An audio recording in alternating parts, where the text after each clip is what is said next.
The Blues are back in the playoffs, and yet again, we have to face the Dallas Stars, who barely made it into the playoffs, but they're in a great spot. They could easily play the role of spoiler. All of the pressure is on our team moving forward. Offensively, we've made one change. Tyson Jost will be the new second-line left wing. Dylan Strome is getting demoted. Of course, defensively, the big scare is due to injuries, with Wesley Phillips and Bjugstad fitting into the lineup. And this has been talked about a lot, and I mean a lot, throughout my series here on YouTube, with a lot of people saying, tune down the injuries, turn off the injuries. We've tuned down the injuries, and in fairness, I simmed the entire season live, and we didn't deal with too many injuries until right at the end, when it can screw us over the most. So before moving on, and actually, I won't even ask it on the Bruins video. I'll ask it just on this one. Injuries, on or off for both series. We won't tune, or should we leave it as is? We have three options: on, off, or leave them as is, because they're not as frequent.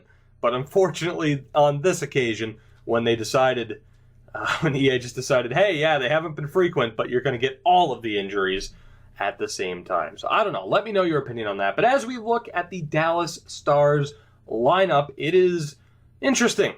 We will say top line is Chris Versteeg with Claude Giroux and James Neal. Not too bad. I don't think you want Chris Versteeg as a top line winger. He's a third line scoring forward. Second line, Nick Kurdiles, someone who, of course, if you watch the QC series, you will recognize.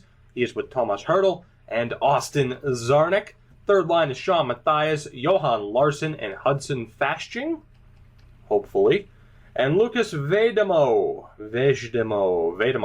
is with Noel Chari, and Josh Manson is in the lineup.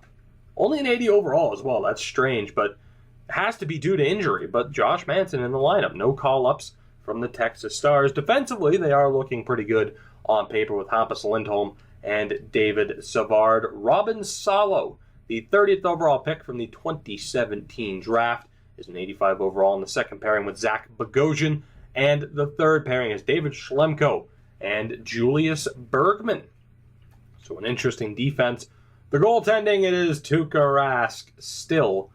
I do want to take a look.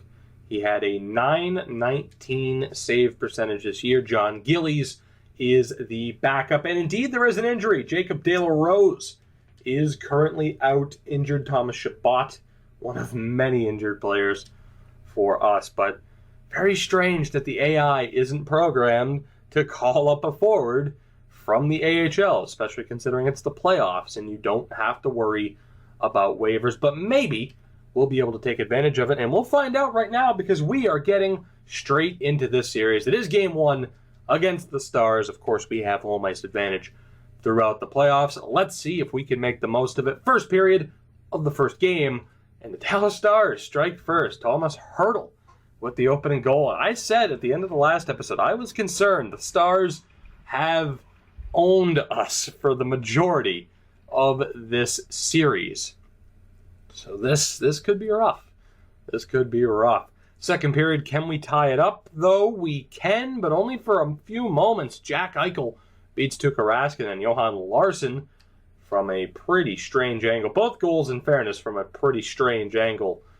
Larsson restores the lead for Dallas. 2-1 for the Stars as we jump into the third period. Tuukka Rask shutting the door so far. Our offense needs to break through. A ridiculously long power play for the Stars. They can't do anything with it. And in fairness, we can't do anything with our power play either. We're under 4 minutes to go. Is Rask going to shut the door on the Blues? And he is. 36 saves for Tuukka Rask in Game 1. And yeah, my concerns have been validated. We could be in trouble. 2-1 loss here in the first game. It was a double minor high sticking call on Pavel Zacha. That is unfortunate. That is unfortunate. That was our only penalty in the game. We are down 1-0 in this series. But it's early. It is early. I'm not the biggest optimist in the world, but it is early, and we still have a chance. I would hate to think that this team could fail, even with the defensive injuries.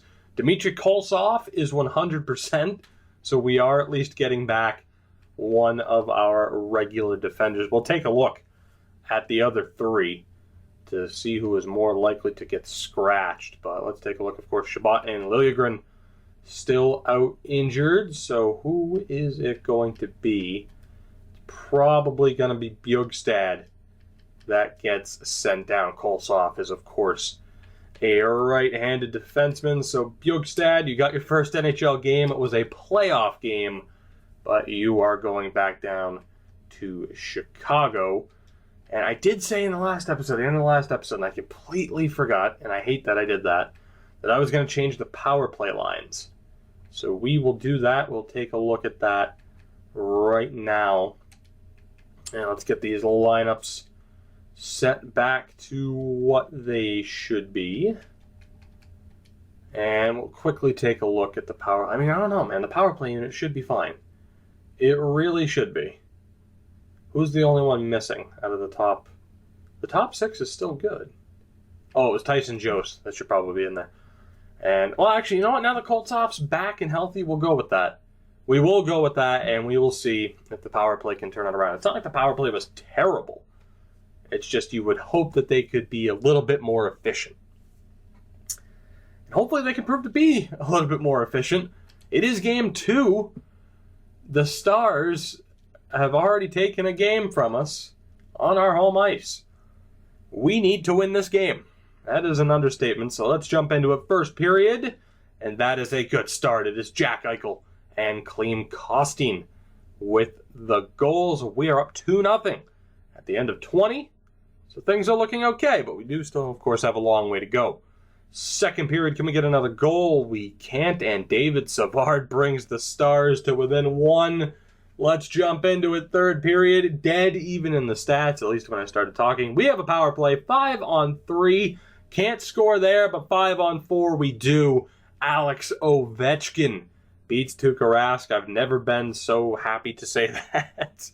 And we have a 3-1 lead. Under 4 to go. Can we hold on? And we definitely can now. Connor McDavid makes it 4-1, and the Bruins take game 2. And the Bruins take game 2. The Blues take game 2. I was wondering, too, how long it would take me to make that mistake. You have a Bruins series and a Blues series. It was going to happen eventually, especially when I tend to record these episodes back-to-back on the same day.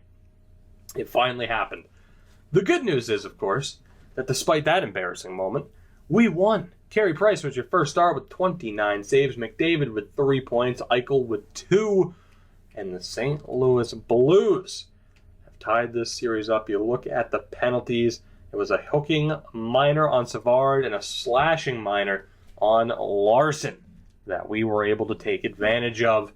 Not too bad. It's like I don't know, man. You look at this team, and someone said it like, wow, Price, Doughty, Ovechkin, McDavid, Eichel. It's like we have managed the cap in a cheap way, but still, we've managed it very, very well to have this much talent together. But we know we're going to hit a breaking point. This upcoming offseason is going to be a big one. This team is going to change. This is a must-win year for the Blues. And as the series shifts to Dallas, hopefully we can take control of this series. Game 3, first period, let's go. And it's Julius Bergman with the opening goal. Not ideal. Second period, though, we're going to turn it around, right? Yes, we are. It is Dmitry Koltsov. So the defenseman leading the way, 1 goal apiece. We are tied. Let's jump in to the third period. Next goal is gigantic for both teams. We have a 4-on-3 power play. Eventually it turns into a 5-on-4, and Clayton Keller gets the goal. The power play doing well right now. We have another power play here late in the game that we can't do anything with. Under 3 minutes to go. Can Carey Price hold on? Yes, he can. Emile Poirier, the empty netter. Clayton Keller with the GWG, and the Blues take game 3 by the score of 3-1. Tuukka Rask, your first star, despite the loss, with 34 saves, 22 for Price. Julius Bergman, actually your third star, with that lone goal. You would think it would be Clayton Keller, given or seeing how he scored the GWG, but I don't know, man. Different opinion, I suppose. We have the lead in the series. Things are looking good. Of course, I wish the last game of the season there counted for this series because we would be up 3-1. The Chicago Wolves are off to the playoffs as well, and they play the Rockford Ice Hogs in the first round. An interesting matchup there. But we'll focus on that later. Right now, our attention is solely here on the Blues as we begin Game 4. Can we take a 3-1 series lead, or will the Stars tie this series up? Let's find out. First period of Game 4, and it's Timo Meier with the opening goal. Not too bad. We were outshot 14-10, but we were able to beat Tuukka Rask there. Second period, can we extend the lead? Yes, we can, and it's Dmitry Koltsov. He is back from injury, and he is back with a vengeance. 2-0 for the Blues as we start the third period sim. One more goal should ice it. We can't get it on that power play. Can we get it on this one? No, we can't. And then David Schlemko scores. We have ourselves a game. He scored from the wrong side of the blue line on Carey Price, of all people. Under 4 to go. Can Price hold on? Yes, he can. All right, so despite that very poor goal, which in fairness, it happens. I mean, Alex Edler just scored from center ice for the Vancouver Canucks, so anything is possible. David Schlemko ruins the shutout, 30 shots for both teams, but the difference was with our offense, and mainly Dmitry Koltsov. But 29 saves for Price, 28 for Tuukka Rask, and we have bounced back from a disappointing first game of this series. We've won 3 straight games, and now we have the chance to ice this series to end it in 5 games. Will Thomas Chabot be fully healthy? Yes, he will be. So the good news continues to roll in. Thomas Chabot is coming back. And of course, that's the good thing. We are still winning despite missing 3 amazing defensemen. Now, Chabot's a lefty, so Marcus Phillips will be the odd man out, as long as this doesn't want to glitch out. Phillips didn't do too much, but he wasn't a negative player at all, and he made a little bit of progression as well. So despite not being the best overalls, I mean, Bjugstad was only in for a game, but Phillips, not too bad at all. Not too bad, and we'll see if those defensemen can make some progression and maybe push to eventually become players here on the main team. This team, though, is set. Timo Meier will still rock it on the third line. The defense, let's go with Koltsov and Sergachev, because Koltsov's on fire right now. We'll go with Thomas Chabot and Josh Wesley. I hate this chair. I really do. It squeaks like hell. And I'm sorry. I try to hide it in most videos. I don't think I can hide that, especially because I was talking at the time. Davidson, by the way, up to an 84 despite being low top 6. Man, I don't understand low potential, and we've talked about that in a lot of videos lately. For someone like Patrick Laine, low potential, and mainly that contract can really stunt you. For other low potential players, they turn into monsters. So I guess you have to really wait and see. Like I said, though, I think with Laine and Larson, we really kind of screwed ourselves over. But you never know. You never know. There are some players in this game that always end up progressing, and then there are others that just might not pan out in one series, but can pan out in the other. But getting back on Fucking hell. Getting back on topic, we focus. See, isn't that easy to say? Holy shit. Getting back on topic, we focus on Game 5 with a chance to end Dallas's season. Nothing would make me happier right now. So let's do this. First period of Game 5, and it's Alex Ovechkin again. We're up 1-0 after 20. Second period, can we add to it? We can't. Kurdiles and Manson. Oh, God, why did they score on Vevalainen? Oh, no. Oh, please. Let's let it be a single game injury. Because there are going to be people who say, I told you should have just shut off injuries at the end of last episode, to start this episode. But you guys know I always like to put it up for debate. All right, we're down 2-1 here in Game 5. Vehviläinen is between the pipes. Can we bounce back and put the Dallas Stars out of their misery? Or are we going back to the Big D? The Big D for Game 6. Under 8 minutes to go. Tuukka Rask is shutting the door. Can we get a late goal to tie it? Please? Damn it. We cannot. Tuukka Rask shuts the door. 38 saves for Tuukka. Of course, a goal for Manson and a goal for Ovechkin. Obviously, we know Carey was injured at some point. How long? Just under 16 minutes into the game, Carey Price was taken out, and that was the difference. Vehviläinen with a sub-900 save percentage. Is he out long term? He's not. So it was just one of those fluke single-game injuries. Carey Price will be back for Game 6. Let's do this. I'm not going to make any lineup changes now. We will for Game 7. Hopefully we don't have to see that. Game 6. We're going to keep breezing right along here. Let's go. McDavid, Eichel, Ovechkin, all this offensive firepower. We should be able to conquer Tuukka Rask and the Stars. Let's do this. First period. And there we go. That is the start we needed. Drew Doughty and Michael Dal Colle, two other amazing players that I failed to mention. I guess they were insulted by that, which I'll continue to insult the entire team if I have to, if that's what it takes to get them to score. Second period, can we add to the lead? It's over. It is over. Connor McDavid and Klim Kostin add 2 more. It is 4-0. Each team with 20 shots apiece at the end of 40. But right now, finally, the Blues have woken up and said, enough of this shit. We want to move on. Sean Mathias ruins the shutout. It is 5-1 with under 10 minutes to go. Thankfully, a stress-free game as the Blues will cruise to a victory here. And the Dallas Stars, they put up a better fight than I expected, but they fall in 6 games. Michael Dal Colle, 2 goals, 3-point net again for McDavid, and 3 helpers for Ovi.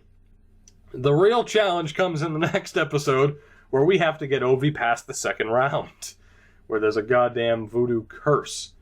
But in the meantime, let's follow along with the Chicago Wolves, and we will see they are 1 game away from elimination. They won, but they just lost Marcus Davidson to a concussion for about a month. That is pretty shit.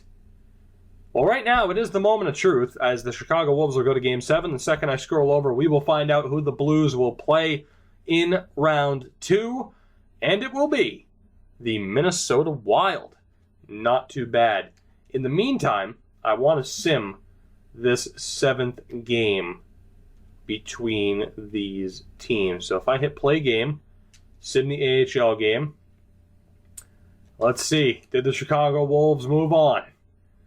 Did the Wolves move on? They did not. Chicago eliminated in the decisive Game 5. So a disappointing end to their season, but overall not too bad, especially with some of the changes we had to make. The Wolves should be in a good spot, though, moving forward, now that we'll be able to get rid of those computer-signed players. But let's take a look here at our stats, and of course, in the next episode, we will take a look at the Minnesota Wild. Thankfully, we are moving on, though. Connor McDavid, 8 points, leading the way. Ovi also over a point a game. As we scroll down here, though, a surprising name. Armia, not necessarily surprising. He is on the 4th line. Poirier, 1 point, meh. Tyson Jost, we called him up to the 2nd line, only 1 point, so I think we might reunite him and Klim Kostin on that 3rd pairing, and Dylan Strome will probably go back up to the 2nd pairing, or potentially it could be Timo Meier. So let me know, what should we do? Who should get that spot on the 2nd line? Should it be Meier? Should it be Strome? Or should it be Klim Kostin? Because I think Tyson Jost needs to be dropped back down to that 2nd line. Taking a look at the goaltending, though, of course, the main man for that series was Carey Price with a .960 save percentage. It's amazing that we even lost a game with him having that high of a save percentage. But you never know, man. You never know. Damn. I do want to take a look, though, really quick, before we completely wrap this episode up, at the injury report. Liljegren is out for 1 more week. I like how it said 1 weeks. Good job on that, EA. It's the little things, right? Of course, he'll be returning from a concussion on May 10th is when he will be fully healthy. So if we take a look at the calendar, we will be without him for the series, basically. Unless it goes to a decisive 7th game, we will not see Liljegren. But Josh Wesley, in fairness, was a pretty solid replacement. At least from what I can tell. You might not actually, you know what? I'll actually go take a look. I can't remember off of the player stats. How did he do? Playing with Thomas Chabot. Yeah, I mean, a +1, no points, but that is okay. He is a shutdown defenseman, and he is doing just that. Let Thomas Chabot be the offense on that line. But guys, this episode has gone on long enough, as we would all hope. The St. Louis Blues are moving on. We beat Dallas in 6 games. And in the next episode, we play the Minnesota Wild.